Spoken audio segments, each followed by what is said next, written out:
up, TikTok? What's up, YouTube? Guys, look, I know that the Boston Celtics are supposed to give Miami their best tonight. I mean, kind of thought they were supposed to give them their best in game 3, and they didn't. But tonight, everything on the line, I know that Boston is going to give it their all. But Jimmy Butler, man, Jimmy Butler, I think he smells blood in the water. Look, he's never won a championship before, right? The finals are so close, just one win away. To take this team that wasn't even supposed to be here to the finals is an amazing feat, okay? And it's all because of that man, Jimmy Butler.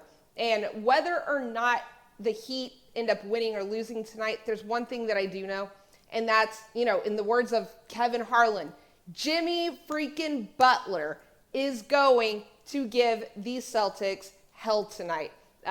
Close out the series in front of that Miami crowd. It's going to be lit at KASEYA Center. I hope I pronounced that correctly. But yeah, I know that the Celtics were once, not that long ago, once thought of as a great defensive team. And, they have since then lost their identity.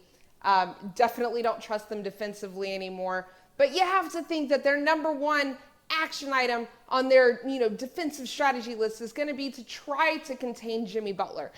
No one's been able to do that thus far in the playoffs, but whatever that means, whatever that looks like, somehow do something to put some sort of muzzle, some sort of reins on Jimmy Butler. I get that. But no one's been able to do that thus far in the playoffs, right? And Joe Schmo over there wants to look at the box score from game 3 and tell me that all Jimmy Butler did in that game was score 16 points.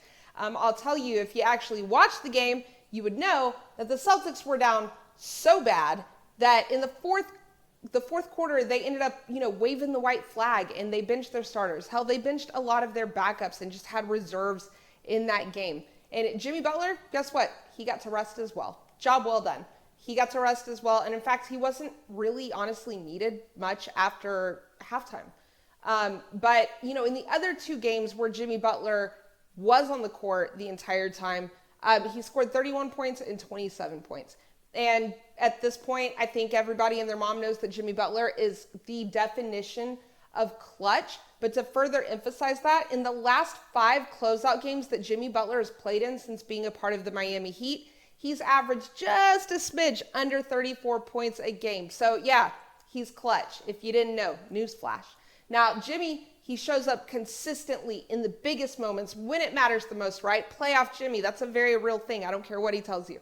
But he shows up emotionally, defensively, offensively. He impacts every single facet of the game. And so who am I to question that or expect anything less from him tonight? I don't. So my official pick is for Jimmy Butler to score at least 27 points. Stay tuned. I'm going to give you my official money line pick for this game. If you can't tell by this video, if you haven't guessed it already, stay tuned for the next video. I will give you my pick. Peace.